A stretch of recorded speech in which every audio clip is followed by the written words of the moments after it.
विश्व चर्चित हत्याएं के लास्ट एपिसोड में आपने सुना कि कैसे कैसेट किंग गुलशन कुमार को दाऊद की डी कंपनी के 3 हमलावरों ने 12 अगस्त 1997 को दिन दहाड़े मौत के घाट उतार दिया था। कैसे एक जूस की दुकान पर बैठने वाला शख्स कामयाबी की सीढ़ियां चढ़ा और इस कदर सक्सेसफुल हो गया कि वो अंडरवर्ल्ड की आंख की किरकिरी बन गया। जानेंगे ये सब इस एपिसोड में। मेरा नाम है सौरभ भ्रमर और आप सुन रहे हैं विश्व चर्चित हत्याएं ईयरशॉट पर। गुलशन कुमार इतने बड़े शख्स कैसे बने, उसके लिए गुलशन कुमार की जिंदगी को जानना जरूरी है।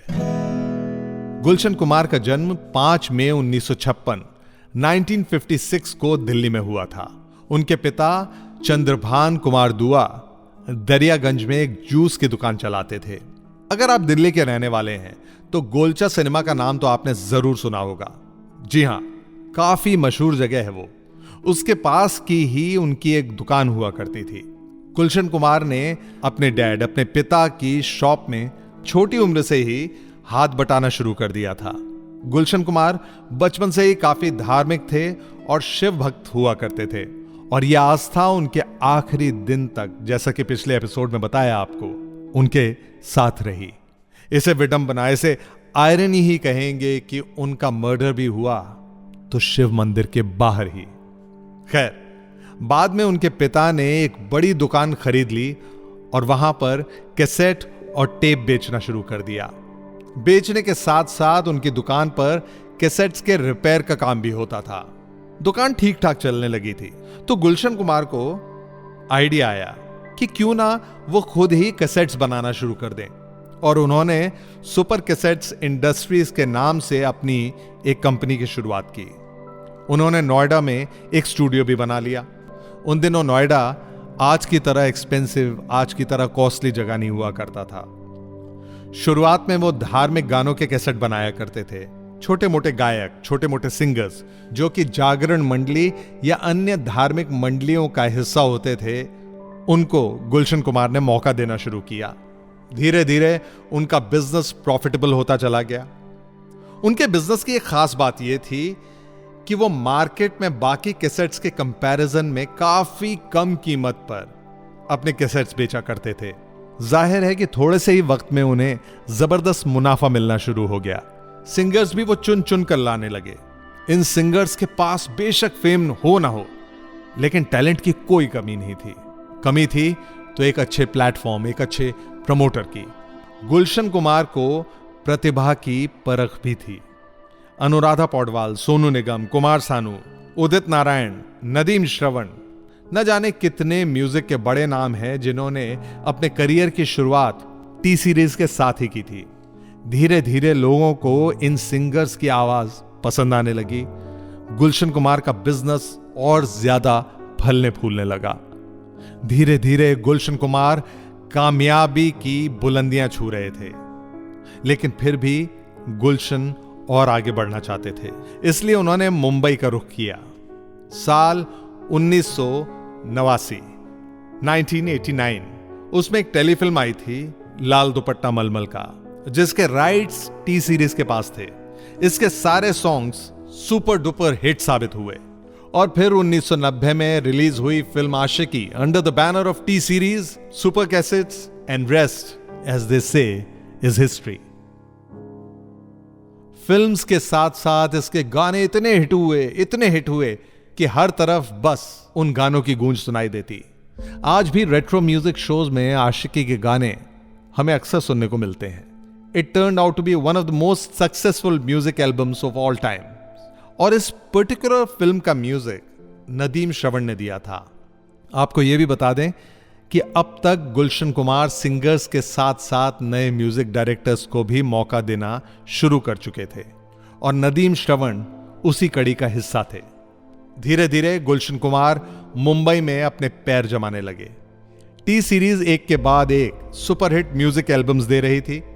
बाहर आने तक, दिल है कि मानता नहीं, आए मिलन की रात, मीरा का मोहन, जीना मरना तेरे संग, बेवफा सनम जैसी तमाम फिल्मों के म्यूजिक राइट्स टी सीरीज के पास थे, और इन सब का म्यूजिक लोगों ने बेहद पसंद किया।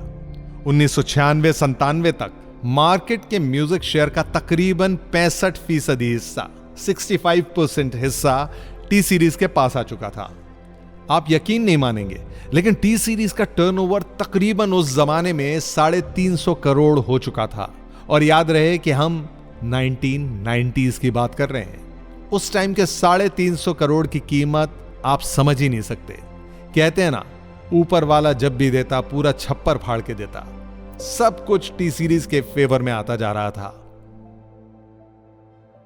गुलशन कुमार की एक खास या कहें कि अटपटी सी बात वो ये थी कि वो नए लोगों को ही मौका देना चाहते थे। और अगर कोई इंसान जिसे उन्होंने खुद ही ब्रेक दिया हो वो फेमस हो जाता तो गुलशन कुमार उससे किनारा कर लेते थे। नदीम श्रवण एक म्यूजिक डुओ जो कि 1990s के super duper hit music composers माने जाते हैं, उसमें से ही नदीम, जिसे कि उनकी हत्या का मास्टरमाइंड माना जाता है, उससे उनकी रंजिश की शुरुआत शायद इसी वजह से हुई थी। आशिकी के बाद नदीम श्रवण की पॉपुलैरिटी आसमान छू रही थी। वो एक के बाद एक सुपरहिट फिल्मों का म्यूजिक दे रहे थे। इसी दौरान नदीम श्रवण ने हाय अजनबी नाम का एक म्यूजिक एल्बम बनाया, जिसके कुछ गाने खुद नदीम ने गाए। शुरुआत में गुलशन कुमार ने इसके कुछ गानों को प्रमोट भी किया, लेकिन नदीम की आवाज अच्छी नहीं थी। जाहिर है गाने पिट गए। एक तरफ एल्बम पिट रहा था, नदीम गुलशन पर दबाव बना रहे थे, और दबाव नदीम कुछ ऐसा बना रहे थे कि गुलशन एल्बम को और प्रमोट करें, लेकिन गुलशन ने साफ मना कर दिया। साल 1996 में अंडरवर्ल्ड से गुलशन कुमार को फोन आया। उनसे एक्सटॉर्शन मनी की डिमांड की गई। फिरौती की इस किस्म के कॉल आना 1990s में एक मामूली बात थी। अंडरवर्ल्ड द्वारा अक्सर बॉलीवुड स्टार से मनी डिमांड की जाती थी। खैर, गुलशन कुमार ने पैसे दे दिए। ये करोड़ों रुपए की एक तरह से डील थी, फिरौती थी। लेकिन इसका कोई रिकॉर्ड नहीं है, क्योंकि पुलिस में इसकी कभी कोई ताकीद, इसकी कभी कोई शिकायत दर्ज नहीं की गई। इसी बीच गुलशन कुमार नदीम श्रवण से अब कटना भी शुरू हो चुके थे। उन्होंने अपनी फिल्मों में नदीम श्रवण को मौका देना बंद कर दिया था। नदीम को लग रहा था कि गुलशन कुमार उसका करियर खत्म कर रहे हैं। 1990s का वो दौर ही अलग था।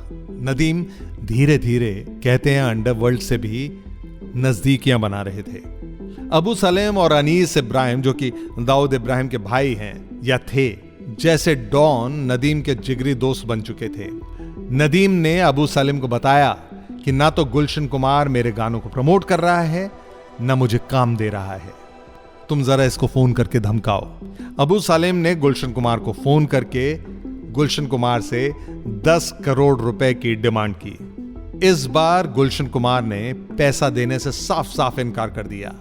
इस पूरी घटना से गुलशन कुमार बहुत परेशान थे। एक बार वो पैसे दे चुके थे, इस बार भी अगर वो पैसे दे देते तो लेन देन की एक ऐसी शुरुआत होती, एक ऐसी कड़ी की शुरुआत हो जाती जिसका कोई अंत शायद मुमकिन नहीं था।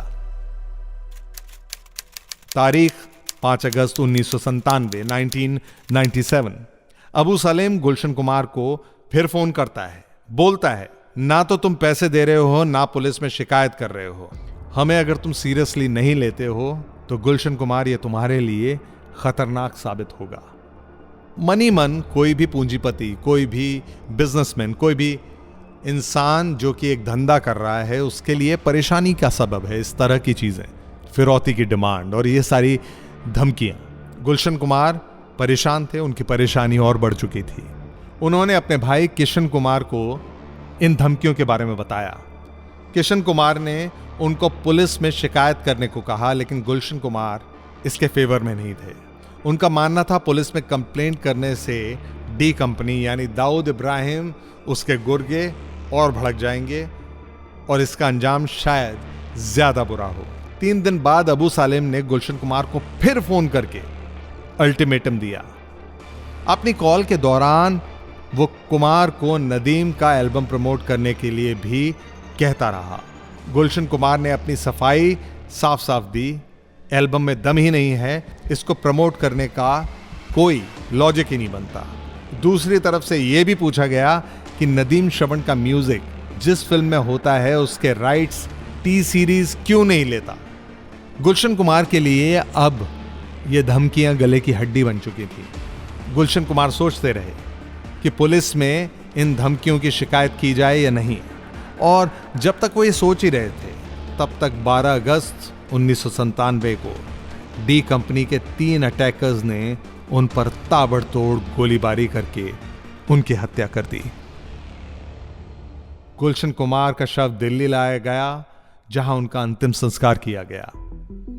16 अगस्त को पुलिस ने जावेद और रफीक नाम के 2 लोगों को पकड़कर उनसे पूछताछ की। इन दोनों ने खुलासा किया कि गुलशन कुमार की हत्या की साजिश मई में रची गई थी। इस घटना को अंजाम देने के लिए 3 सुपारी किलर्स को भी हायर किया गया था। पुलिस ने जब तीनों शूटर्स को पकड़कर उनसे पूछताछ की तो पता चला कि इन शूटर्स को गुलशन कुमार का मर्डर करने के लिए 25 लाख रुपए की सुपारी दी गई थी।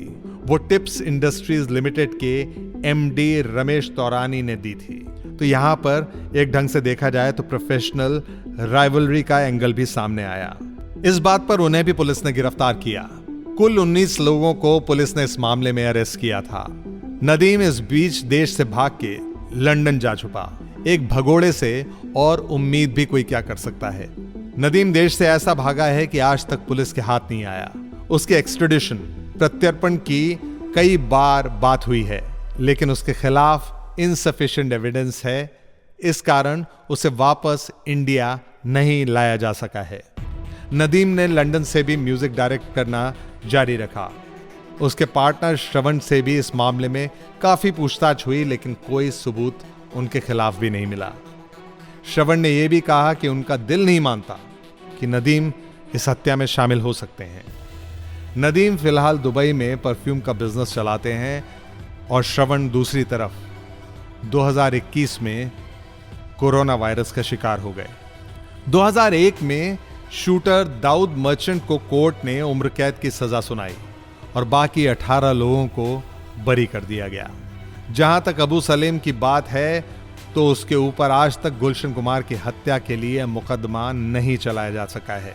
बावजूद इसके कि उसका नाम चार्जशीट में है, इसके पीछे का कारण भी बहुत अनफॉर्चुनेट, बहुत दुर्भाग्यपूर्ण है। सलीम को जब पोर्टुगल से एक्सट्राडाइट किया गया तो एक्सट्रेडिशन एग्रीमेंट हुआ था। उसमें सलीम के ऊपर जो मुकदमे चलाए जाएंगे उनका नाम था। गुलशन कुमार की हत्या और उसमें उसके रोल का इन एग्रीमेंट्स में कोई जिक्र नहीं था। इसे विडंबना ही कहेंगे कि मर्डर के 25 साल बाद भी गुलशन कुमार को इंसाफ का इंतजार है। गुलशन कुमार के परिवार को इंसाफ का इंतजार है। सजा हुई भी तो दाऊद मर्चेंट को, जो कि सिर्फ एक कॉन्ट्रैक्ट किलर था। हत्या के मास्टरमाइंड अभी भी कानून के कटघरे से बाहर हैं। और सबसे दुखद बात यह है कि हमारी न्याय प्रक्रिया, जो हमारी जुडिशियल प्रोसेस है, उसमें कुछ ऐसे लूप होल्स हैं जिनसे जस्टिस की ना तो पहले उम्मीद थी ना आज है।